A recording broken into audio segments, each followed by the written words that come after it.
Priya turns 27 today. She works the pharmacy counter at the drugstore in Jackson Heights, Queens.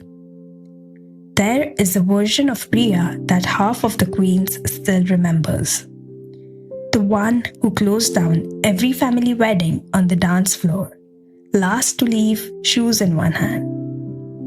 The one who wore the bright yellow dress, sleeveless, and did not think about it, not even once. The one who reached down and pulled the shy cousins up because she decided nobody was going to sit out a good song. She was warm.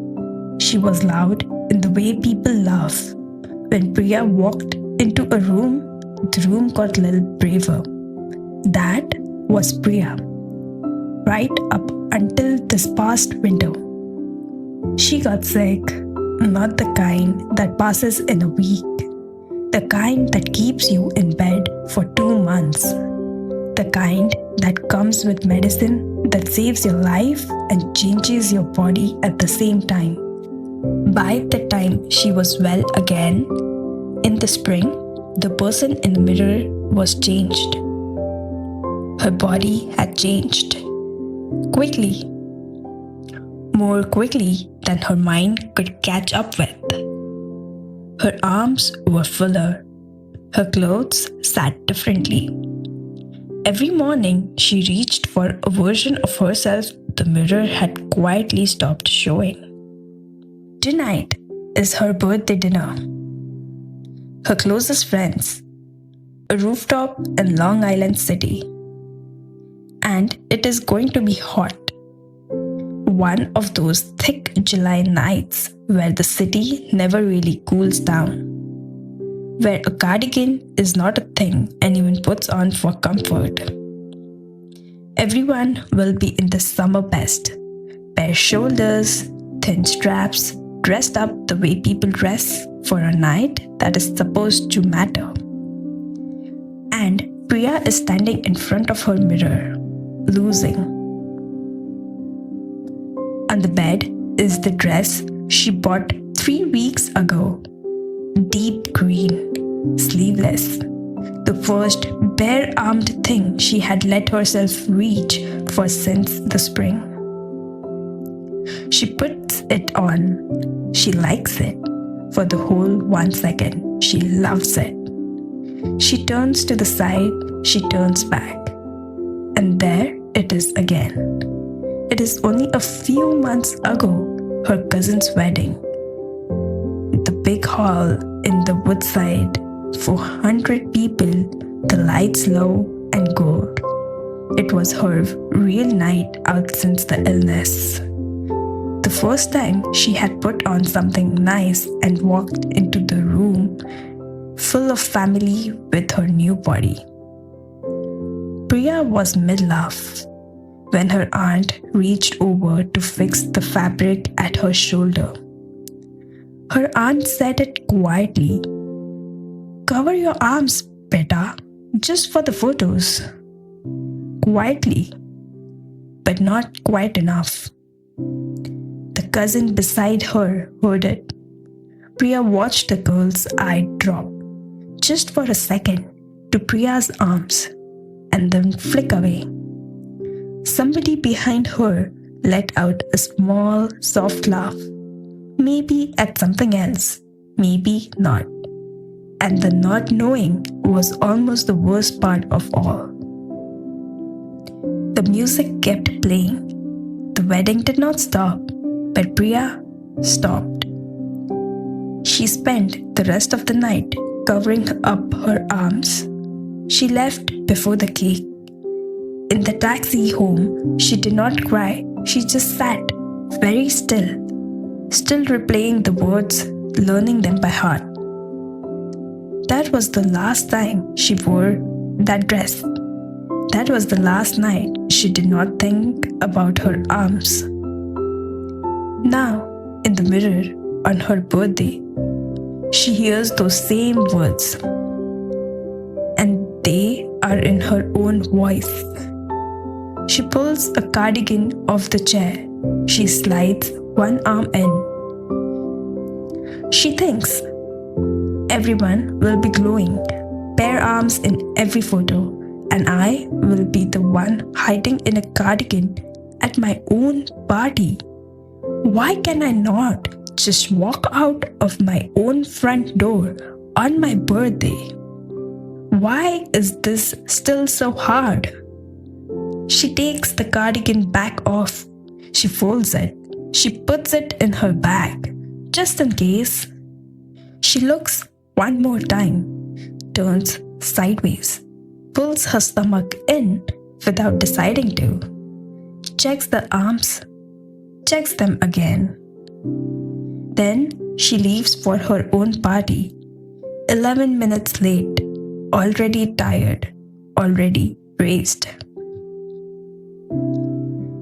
Here is the part Priya already knows. Nobody at the rooftop is going to study her arms.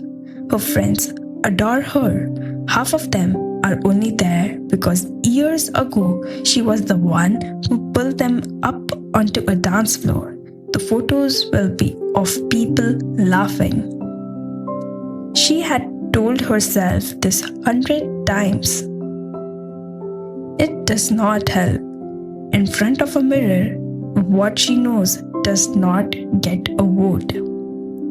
If you have ever let one old comment decide what you are allowed to wear on an ordinary Tuesday or on your own birthday, you are not vain, you are not broken.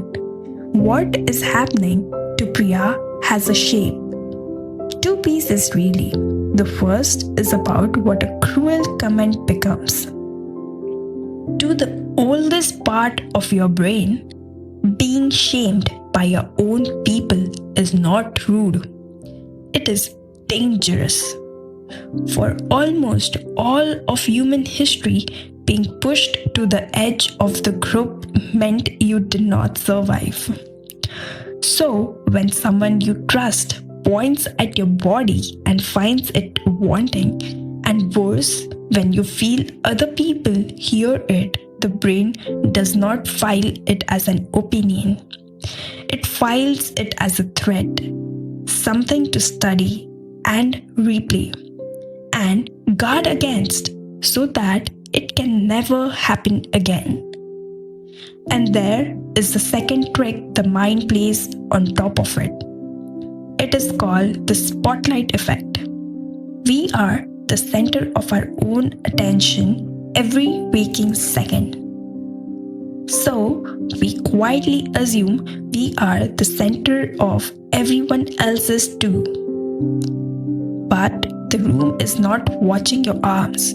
The room is worrying about its own arms. The person you are certain is judging you is at the very moment breathing in and holding it for their own photo. Now, put the two pieces together. A comment your brain filed as danger gets replayed so many thousands of times.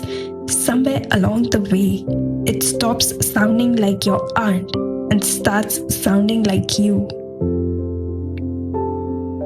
That voice in the mirror that says cover up, shrink, hide, it feels like the truth because it is in your own voice now.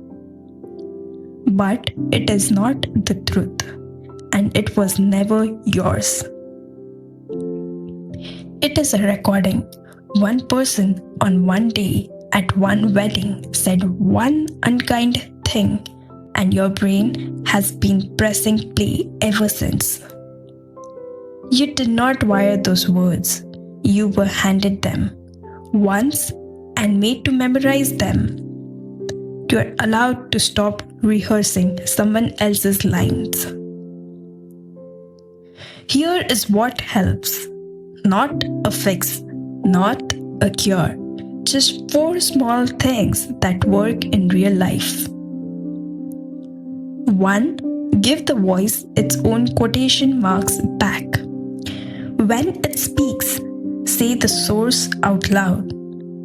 That is my aunt at the wedding this spring. A fact cannot be argued with, a quote can. The moment it has a name and a date, it stops being the truth about your body and goes back to being one comment from one person on one night. 2. Run the spotlight test. Try to remember the last time you studied a friend's arm or stomach or skin as harshly as you study your own. You cannot because you were far too busy with your own. Everyone in that room is running the exact same loop about themselves. 3. Do the forbidden thing once, small. Wear the short sleeves to the corner shop. Stay in one photo. You do not have to enjoy it. Each time you act against the voice and the disaster it promised does not arrive, you teach your brain slowly that the threat was never real. 4. Borrow the voice you use for the people you love. You would never lean over to your best friend on her birthday and tell her to cover her arms for the photos. You already own a kind of voice.